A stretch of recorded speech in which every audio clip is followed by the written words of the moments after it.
Hello everyone, creating this quick video show how to use market tag inside Webflow.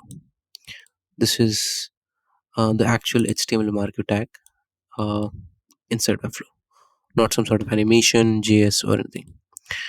This is pretty easy of how to use it. So let me show you how to use it. So you have to go and visit this page or the page I have added in the link. Once that is done, you just have to click on this thing. Once that is done, the element is copied.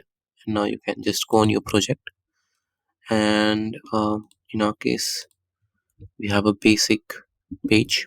We'll just paste it. We can see a marker tag is added. We'll just drag it up, and yeah, that's all. Like, we can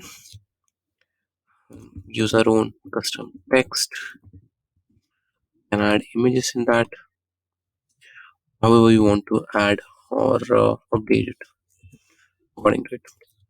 We paste whatever styles we want to add. Pretty easy. We can also add attributes of marker tags, which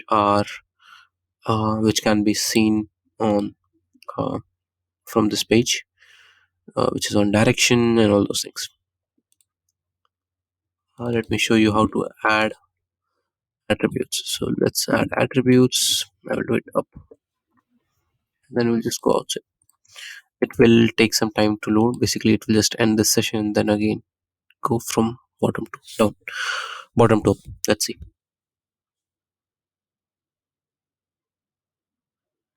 See, pretty cool. That's all. And this is actual a marquee tag. Let me show in HTML code. So we'll go here, inspect element, and actual market tag. Easy. Let me know if you need any help with this on my email. Thank you. Looking forward to create more custom solutions for Overflow.